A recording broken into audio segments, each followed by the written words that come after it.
আসসালামু আলাইকুম। আজকে আমি আলোচনা করব উচ্চ মাধ্যমিক ব্যবসায় সংগঠন ও ব্যবস্থাপনা প্রথম পত্রের প্রথম অধ্যায় ব্যবসায়ের মৌলিক ধারণা সম্পর্কে। ব্যবসায়ের মৌলিক ধারণা সম্পর্কে কথা বলতে গেলে প্রথমেই আসে ব্যবসায়ের ধারণা। তো ব্যবসায় বলতে আমরা কি বুঝি? ব্যবসায় বলতে আমরা বুঝি মুনাফা অর্জনের উদ্দেশ্যে পরিচালিত বৈধ অর্থনৈতিক কর্মকাণ্ডকে। তো এখানে আমরা দুইটি বিষয় লক্ষ্য করি। একটি হচ্ছে মুনাফা অর্জনের উদ্দেশ্য এবং অপরটি হচ্ছে বৈধ অর্থনৈতিক কর্মকাণ্ড।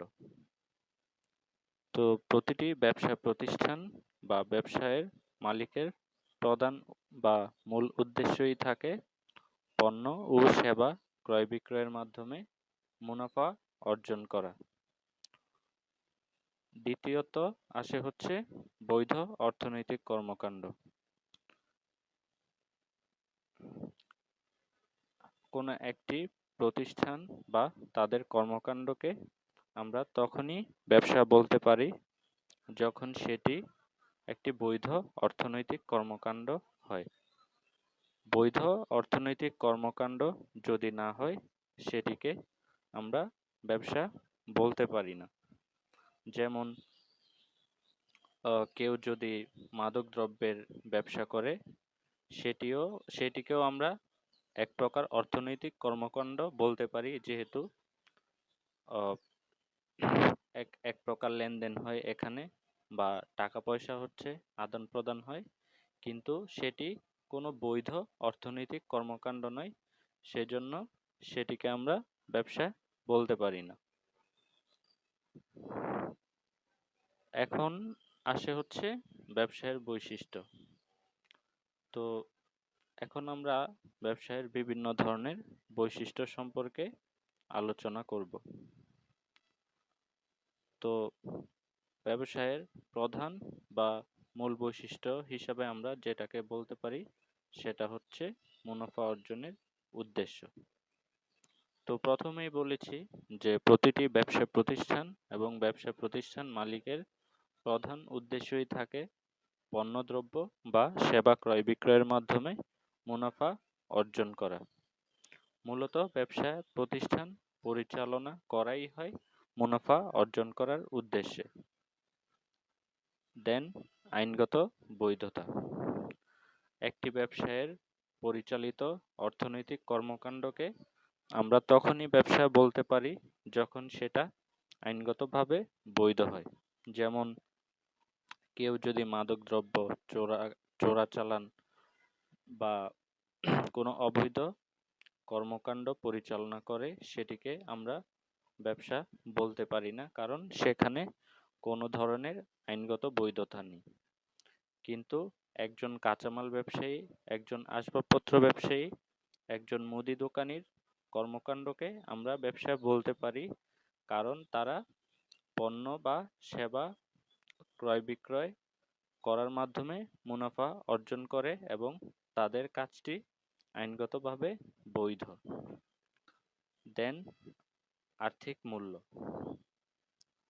কোনো ব্যবসা প্রতিষ্ঠান যে ধরনের পণ্য বা সেবা বিক্রয় করে সেটার অবশ্যই আর্থিক মূল্য থাকতে হবে। যদি আর্থিক মূল্য না থাকে সেটিকে আমরা ব্যবসা বলতে পারি না। দেন উপযোগ সৃষ্টি। তো উপযোগ সৃষ্টি বলতে আমরা কি বুঝি? উপযোগ সৃষ্টি বলতে আমরা বুঝি কোনো কিছুর অভাব পূরণ করার ক্ষমতা। তো ব্যবসা প্রতিষ্ঠান পণ্য বা সেবা ক্রয়ের মাধ্যমে আমাদের অভাব পূরণ করার মাধ্যম হিসাবে কাজ করে। যেমন শিল্প। শিল্প কি করে? শিল্পের মাধ্যমে কি মানুষের ব্যবহার অনুপযোগী কাঁচামালকে মানুষের ব্যবহার উপযোগী পণ্যে পরিণত করা হয়। তো এখানে শিল্প আমাদের কি করছে? একটা অপরিণত পণ্যকে আমাদের ব্যবহার উপযোগী পণ্যে রূপান্তর করছে। তো শিল্প এখানে কি করছে? রূপগত উপযোগ সৃষ্টি করছে। দেন বাণিজ্য বা বন্টন। বাণিজ্যের মাধ্যমে কি কি হচ্ছে?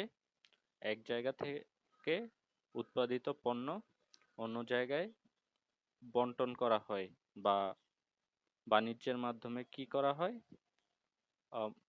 এক মালিকের কাছ থেকে পণ্য ভোক্তা বা ক্রেতাদের মধ্যে স্থানান্তর করা হয়। তো বন্টন আমাদের কি করছে? এখানে সত্যগত উপযোগ সৃষ্টি করছে। এছাড়াও আমরা পরিবহনের কথা বলতে পারি। যেমন ঢাকায় উৎপাদিত একটি পণ্য রংপুরের কোনো একটা জায়গায় বিক্রি করা হচ্ছে। তো এখানে স্থানগত যে উপযোগ সেটি পরিবহনের মাধ্যমে সম্পাদন করা হচ্ছে। এছাড়াও আছে গুদামজাতকরণ। যেমন গুদামজাতকরণ করার মাধ্যমে কোনো একটা স্পেসিফিক টাইমে পণ্য উৎপাদন করে স্টোর করে রাখা হয় এবং ক্রেতাদের চাহিদা অনুযায়ী এবং উপযুক্ত সময়ে সেগুলো বিক্রয় করার মাধ্যমে এখানে সময়গত উপযোগ সৃষ্টি করা হচ্ছে। দেন ক্রয় বিক্রয়ের পৌনঃপুনিকতা। ক্রয় বিক্রয়ের পৌনঃপুনিকতা বলতে বোঝায় যে বারবার পণ্যদ্রব্য ও সেবা ক্রয় বিক্রয়ের কার্যক্রমটি পরিচালনা করা। তো পৌনঃপুনিকতার ক্ষেত্রে আমরা বলতে পারি যে একজন আসবাবপত্র ব্যবসায়ীর কথা। আসবাবপত্র ব্যবসায়ী কি করে? বারংবার আসবাবপত্র ক্রয় করে এবং ক্রেতাদের কাছে বিক্রয় করার মাধ্যমে মুনাফা অর্জন করতে পারে। কিন্তু কেউ যদি বাসায় ব্যবহৃত আসবাবপত্র বিক্রয়ের মাধ্যমে মুনাফা অর্জন করে, সেটিকে আমরা ব্যবসা বলতে পারি না। কারণ কি? সে বারংবার সেই কাজটি করে না। কিন্তু একজন আসবাবপত্র ব্যবসায়ী বারবার পণ্য ক্রয় করার মাধ্যমে বিক্রয় করে মুনাফা অর্জন করে। দেন আসে ঝুঁকি ও অনিশ্চয়তা। তো ঝুঁকি বলতে আমরা বুঝি যে আর্থিক ক্ষতির সংখ্যা, এবং অনিশ্চয়তা বলতে আমরা বুঝি ভবিষ্যতে কোনো কিছু ঘটার আশঙ্কা। তো প্রতিটি ব্যবসা প্রতিষ্ঠানের সাথেই ঝুঁকি এবং অনিশ্চয়তা ওতপ্রোতভাবে জড়িত।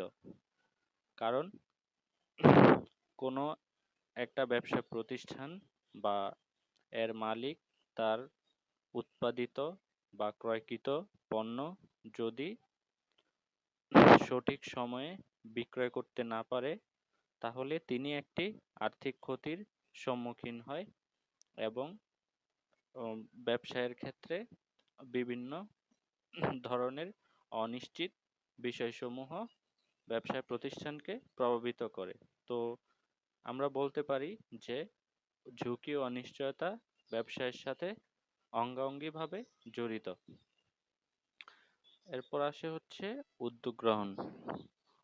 তো উদ্যোগ গ্রহণ বলতে আমরা বুঝি যে নতুন কোনো কিছু শুরু করাকেই মূলত বুঝি আমরা। তো উদ্যোগ গ্রহণ ব্যবসায়ের একটি বৈশিষ্ট্য। কারণ উদ্যোগ গ্রহণের মাধ্যমে ব্যবসায়ের নতুন নতুন ক্ষেত্র সৃষ্টি করা হয়। এরপর আসে হচ্ছে পণ্যদ্রব্য ও সেবা উৎপাদন। পণ্যদ্রব্য ও সেবা উৎপাদনের কাজকেও আমরা ব্যবসা বলতে পারি। কারণ পণ্যদ্রব্য ও সেবা উৎপাদন করার মাধ্যমে মূলত এক প্রকার উপযোগ সৃষ্টি করা হয়। তো উপযোগ সৃষ্টি করার মাধ্যমে ক্রেতা বা ভোক্তাদের যে চাহিদা সেটাকে পূরণ করা হয়। তো পণ্যদ্রব্য ও সেবা উৎপাদন ব্যবসায়ের একটি বৈশিষ্ট্য আমরা বলতে পারি। এরপর আসে হচ্ছে পণ্যদ্রব্য ও সেবা বন্টন।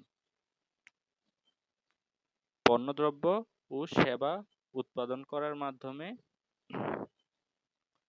সেগুলোকে বন্টন করতে হয় ক্রেতা বা ভোক্তাদের কাছে, আর সেই কাজটি বাণিজ্যের মাধ্যমে সম্পাদন করা হয়। তো পণ্যদ্রব্য ও সেবা বন্টনকেও ব্যবসায়ের একটি বৈশিষ্ট্য বলতে পারি। এরপর আসে হচ্ছে সেবামূলক মনোভাব। সেবামূলক মনোভাব বলতে ব্যবসায় সংশ্লিষ্ট পক্ষসমূহের স্বার্থ রক্ষা করে ব্যবসায় পরিচালনা করাকে বোঝায়। তো একটি ব্যবসা প্রতিষ্ঠান পরিচালনা করতে গেলে ব্যবসায়ের মালিককে অবশ্যই এর সাথে সংশ্লিষ্ট পক্ষসমূহের স্বার্থ রক্ষা করেই ব্যবসায় পরিচালনা করতে হয়। তো সেবামূলক মনোভাবকে আমরা ব্যবসায়ের একটি বৈশিষ্ট্য বলতে পারি। এরপর আসে হচ্ছে নমনীয়তা। নমনীয়তা বলতে পরিবর্তিত পরিস্থিতির সাথে খাপ খাইয়ে নতুনভাবে কোনো কিছু শুরু করা বা কল্পনা করার বিষয়কে বোঝায়।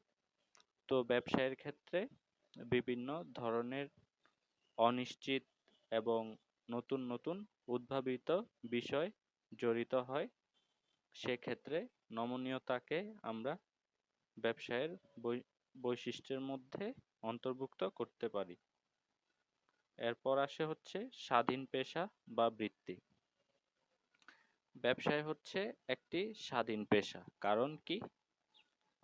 ব্যবসা প্রতিষ্ঠান পরিচালনা করার মাধ্যমে একজন ব্যবসা প্রতিষ্ঠানের মালিক স্বাধীনভাবে তার ব্যবসা কার্যক্রমটি পরিচালনা করতে পারে অন্যের উপর নির্ভরশীল না থেকে।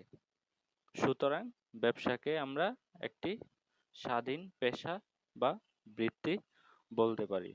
তো আজকে আলোচনা এতটুকুই। ধন্যবাদ।